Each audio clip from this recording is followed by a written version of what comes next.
Selanjutnya itu ada kualitas produk dan jasa. Yang pertama itu kualitas produk dulu. Produk menjadi instrumen vital untuk mencapai kesuksesan dan kemakmuran pada perusahaan modern. Produk adalah segala sesuatu yang berwujud dan ditawarkan oleh seseorang atau perusahaan yang mempunyai manfaat baik berupa benda nyata maupun berupa benda abstrak atau tidak berwujud yang tujuannya untuk memuaskan keinginan dan kebutuhan pelanggan. Seseorang membeli bukan hanya sekedar untuk memiliki fisik barang atau jasa tersebut, tetapi juga karena manfaat yang ditimbulkannya. Produk yang ditawarkan oleh perusahaan hendaknya adalah sebuah produk yang menarik, mempunyai penampilan atau bentuk fisik yang bagus, mempunyai manfaat atau kualitas yang optimal dengan merek dagang yang lebih dikenal atau mudah diucapkan atau dikenali atau diingat. Selanjutnya dimensi kualitas produk. Kualitas suatu produk baik berupa barang maupun jasa perlu ditentukan melalui dimensi-dimensinya. Dimensi kualitas produk dapat dipaparkan berikut ini menurut David Garvin yang dikutip Jasfar. Untuk menentukan dimensi kualitas produk dapat melalui 8 dimensi. Yang pertama itu performance, yaitu ciri-ciri atau pengoperasian pokok dari suatu produk inti. Yang kedua itu ada features, yaitu ciri khusus atau keistimewaan tambahan. Yang ketiga reliability, yaitu keandalan. Yang keempat ada conformance to specification atau kesesuaian dengan spesifikasi. Yang kelima ada durability atau daya tahan. Yang keenam serviceability yang meliputi kecepatan, kompetensi, kenyamanan, kemudahan layanan reparasi, dan penanganan keluhan yang memuaskan.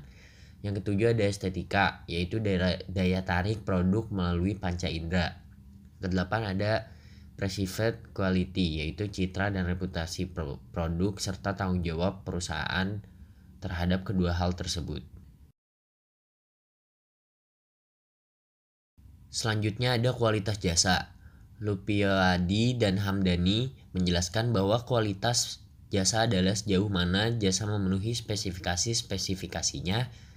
Salah satu pendekatan kualitas jasa adalah model SERQUAL atau Service Quality. Singkat dapat berarti juga kualitas jasa merupakan tanggapan konsumen terhadap jasa yang dikonsumsinya. Apabila kualitas jasa yang diterima oleh konsumen lebih baik atau sama dengan yang ia bayangkan, maka ia cenderung akan mencobanya kembali. Akan tetapi bila perceived service-nya lebih rendah dari expected service-nya, maka konsumen akan kecewa dan akan menyetop hubungannya dengan perusahaan jasa yang bersangkutan. Terus ada juga dimensi kualitas jasa. Ada 5. Yang pertama itu reliability atau keandalan, yaitu kemampuan untuk memberikan pelayanan secara tepat dan kemampuan untuk dipercaya, terutama memberikan pelayanan secara tepat waktu atau on time tanpa melakukan kesalahan sedikit pun. Yang kedua ada responsiveness atau daya tanggap, yaitu sikap para karyawan untuk membantu dan memberikan pelayanan yang dibutuhkan oleh konsumen. Membiarkan konsumen menunggu, terutama tanpa alasan yang jelas, akan menimbulkan kesan negatif, kecuali apabila kesalahan ini ditanggapi dengan cepat, maka bisa menjadi sesuatu yang berkesan dan menjadi pengalaman yang menyenangkan. Yang ketiga itu ada assurance atau jaminan, meliputi kemampuan keramahan, kesopanan, pengetahuan, dan sifat dapat dipercaya dari kontak personel untuk menghilangkan sifat keraguan-raguan konsumen dan merasa terbebas dari bahaya dan resiko. Yang keempat itu ada empati, yang meliputi sikap personel maupun perusahaan untuk merasakan atau memahami kebutuhan maupun kesulitan konsumen. Komunikasi yang baik, perhatian pribadi, kemudahan dalam melakukan komunikasi atau hubungan. Yang kelima itu ada produk-produk fisik. Tersedianya fasilitas fisik, perlengkapan dan sarana komunikasi dan lain-lain yang dapat dan harus ada dalam proses jasa. Pengaruh kualitas produk dan jasa. Kualitas produk dan jasa, kepuasan pelanggan, dan profitabilitas perusahaan adalah 3 hal yang saling terkait. Semakin tinggi pula tingkat kualitas, semakin tinggi pula tingkat kepuasan pelanggan yang dihasilkan, yang mendukung harga lebih tinggi dan seringkali biaya yang lebih rendah. Yang kedua itu kualitas jelas merupakan kunci untuk menciptakan nilai kepuasan pelanggan. Jadi, kesimpulannya yang pertama adalah kualitas produk dan kualitas jasa berpengaruh secara bersama-sama terhadap kepuasan pelanggan. Yang kedua, kualitas produk berpengaruh terhadap kepuasan pelanggan. Yang ketiga, kualitas jasa berpengaruh terhadap kepuasan pelanggan.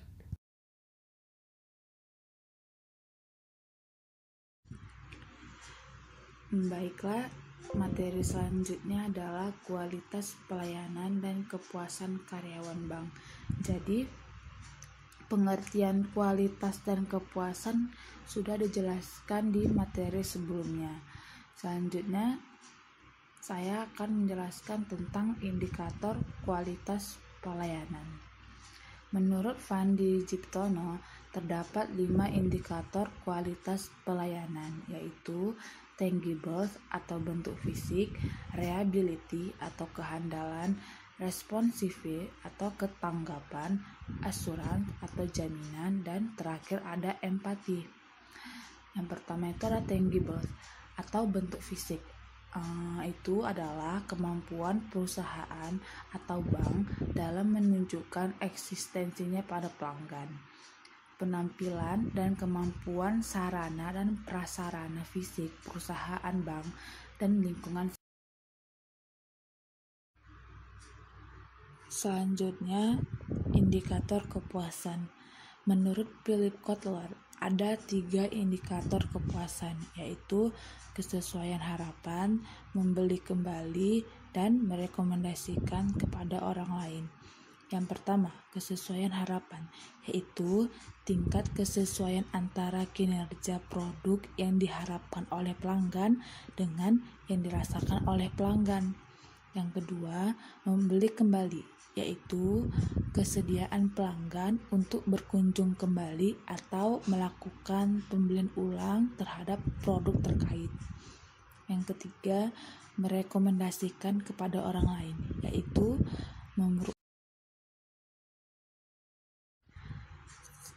Selanjutnya ada kepuasan pelanggan dapat diukur sebagai berikut.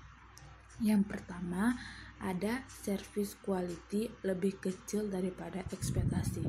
Maksudnya, jika kualitas pelayanan yang diberikan perusahaan lebih kecil dari ekspektasi konsumen, maka akan mengakibatkan ketidakpuasan terhadap konsumen. Yang kedua, service quality sama dengan ekspektasi. Maksudnya, jika nilai kualitas pelayanan yang diberikan perusahaan sama dengan harapan konsumen, maka muncul kepuasan yang biasa diinginkan konsumen. Yang ketiga, ada service quality lebih besar daripada ekspektasi. Maksudnya, jika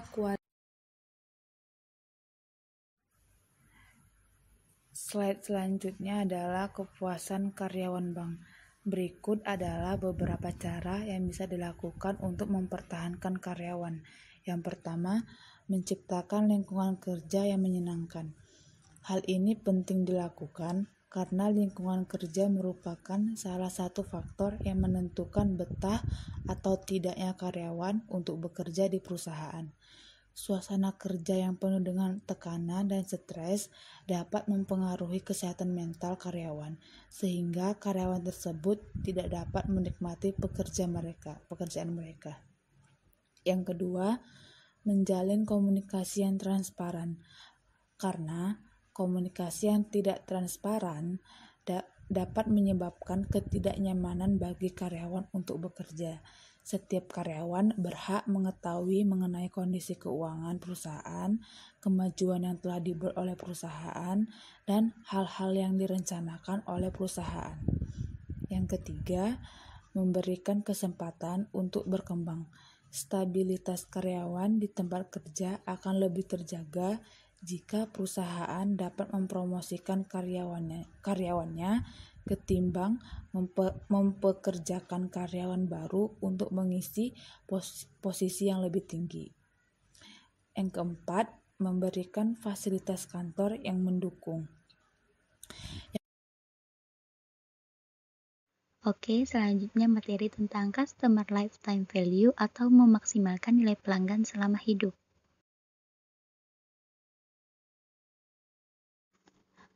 Apa itu customer lifetime value atau memaksimalkan nilai pelanggan selama hidup? Nah, pasti teman-teman bertanya-tanya kan, apa sebenarnya customer lifetime value? Baik, saya akan menjelaskannya kepada teman-teman semua. Pada dasarnya, pemasaran adalah seni untuk menarik dan mempertahankan pelanggan yang menguntungkan. Customer lifetime value menggambarkan the net present value dari aliran laba yang diharapkan yang akan datang lebih dari pembelian selama hidupnya nasabah. Jadi bisa diambil kesimpulan bahwa customer lifetime value adalah keuntungan yang bisa dihasilkan pelanggan jika ia terus membeli selama jangka waktu yang normal. Oke, selanjutnya pembahasan tentang mengapa bank perlu memaksimalkan customer lifetime value. Ada 3 poin. Yang pertama, customer profitabilitas. Yang kedua, competitive advantage atau keunggulan daya saing. Yang ketiga, menarik dan mempertahankan nasabah. Baik, saya akan menjelaskan ketiga poin tersebut. Yang pertama, customer profitabilitas atau nasabah menguntungkan adalah individu, rumah tangga, atau bank yang dari waktu ke waktu memberikan arus pendapatan yang melebihi arus biaya bank untuk menarik dan melayani nasabah tersebut dengan jumlah yang memadai. Yang kedua, competitive advantage atau keunggulan daya saing adalah kemampuan perusahaan untuk bertindak dalam satu atau lebih cara yang tidak dapat atau tak ditandingi oleh para pesaing. Bank akan berusaha untuk membentuk competitive advantage yang bertahan lama, antara lain dengan pemberian kepuasan kepada nasabah yang melebihi pesaing-pesaingnya, pemberian kualitas produksi yang tinggi, kualitas produk atau jasa yang tinggi, serta pemberian kualitas pelayanan yang tinggi. Selanjutnya, menarik dan mempertahankan nasabah. Nah, di sini kuncinya itu untuk mempertahankan nasabah adalah kepuasan nasabah tersebut. Nah, mengapa penting sekali bagi bank untuk memuaskan nasabahnya?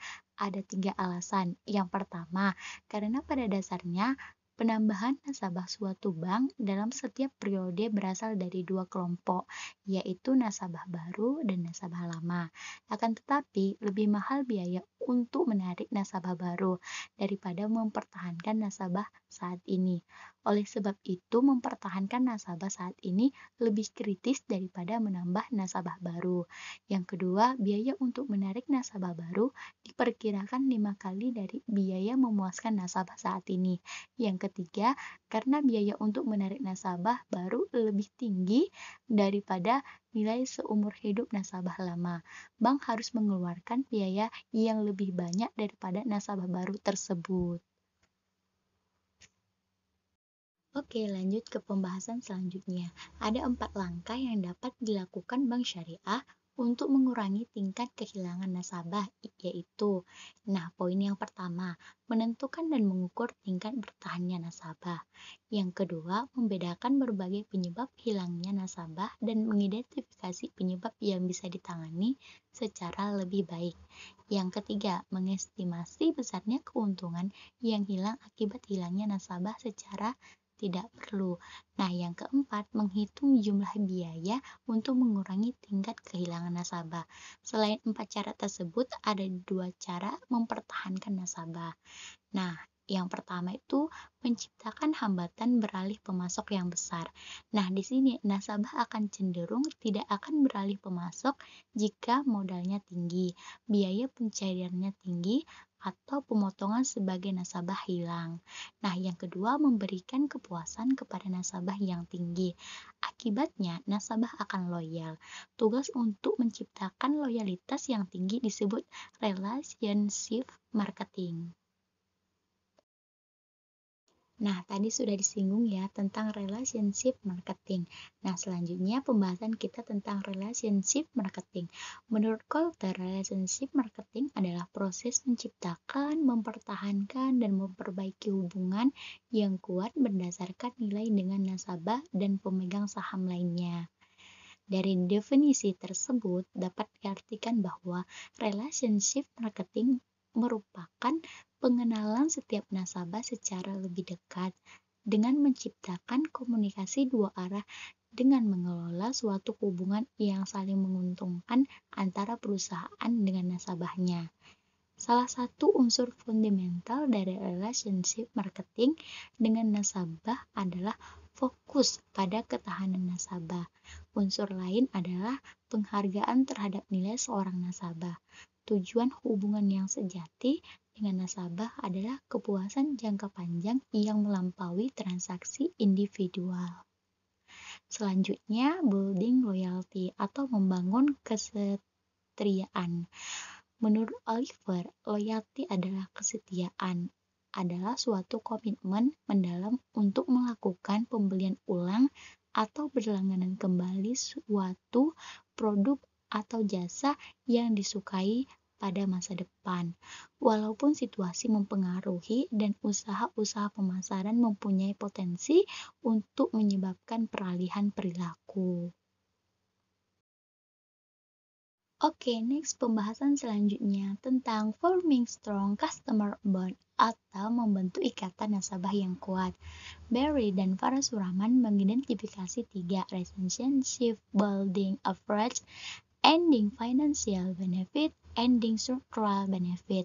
Yang pertama, dengan penambahan manfaat finansial bagi hubungan nasabah. Ada 2 manfaat keuntungan yang ditawarkan bank kepada nasabahnya, yaitu A. Program pemasaran frekuensi. B. Program pemasaran klub pemasaran. Nah, apa itu program pemasaran frekuensi? Yaitu program yang memberikan imbalan bagi pelanggan yang sering membeli dalam partai besar. Yang B. Program pemasaran klub pemasaran, yaitu klub keanggotaan di mana anggota akan mendapatkan beberapa kemudahan dalam beberapa aktivitas. Yang kedua, dengan menambahkan manfaat sosial di samping manfaat finansial. Bank Syariah berusaha meningkatkan ikatan sosial mereka dengan nasabah dengan cara membuat hubungan dengan nasabah secara lebih pribadi. Yang ketiga, menambahkan ikatan struktural di samping manfaat finansial dan sosial. Bank Syariah memberikan sebuah alat khusus kepada nasabah atau hubungan komputer dengan tujuannya menolong nasabah dalam pemesanan produk, pengelolaan persediaan, dan pengiriman produk. Oke teman-teman, selanjutnya pembahasan tentang reduction customer defection. Ada 4 langkah mengurangi customer defection. Yang pertama, bank harus mengidentifikasi dan mengukur tingkat retensi. Nah, di sini yaitu tingkat keloyalan nasabah pada produk bank. Yang kedua, bank harus membedakan sebab-sebab berkurangnya nasabah dan mengidentifikasi sebab-sebab yang dapat dikelola dengan baik. Yang ketiga, bank perlu memperkirakan laba yang hilang saat kehilangan pelanggan. Nah, di sini dalam kasus nasabah tertentu, laba yang hilang atau nilai selama hidup nasabah tersebut yaitu nilai sekarang atau arus laba yang mungkin dapat direalisasikan oleh bank dari nasabah tersebut jika tidak beralih sebelum waktunya. Yang keempat, bank perlu menghitung jumlah biaya untuk mengurangi tingkat kehilangan nasabah. Nah, di sini selama biaya tersebut lebih kecil dari laba yang hilang, bank harus mengeluarkan biaya tersebut untuk mengurangi tingkat peralihan nasabah. Oke, sekarang pembahasannya tentang strategi membangun citra bank. Nah, strategi membangun citra bank ini ada 2 poin. Yang pertama, komunikasi publik. Yang kedua, diferensi citra. Baik, kita akan bahas-bahas per poinnya. Komunikasi publik, yaitu komunikasi yang dilakukan pihak bank, merupakan salah satu bentuk komunikasi 2 arah antara perusahaan dan stakeholder. Kegiatan komunikasi dalam mempertahankan dan mengembangkan citra perusahaan. Metode ini dilakukan untuk mempengaruhi terciptanya citra yang positif adalah keterbukaan dan mempertahankan serta menguatkan opini perusahaan. Poin yang kedua, diferensi citra.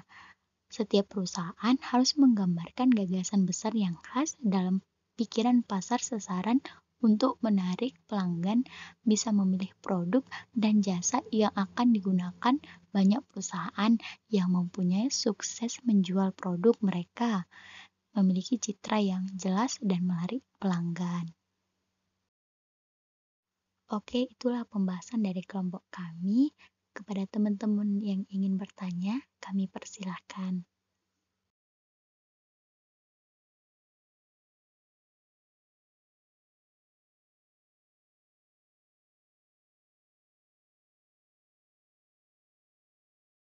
Oke teman-teman, itulah pembahasan dari kelompok 3. Semoga apa yang kita dapatkan tadi menjadi berkah dan ilmunya menjadi ilmu yang bermanfaat. Sekian dari kami akhiri. Wabillahi taufiq wal hidayah. Wassalamualaikum warahmatullahi wabarakatuh.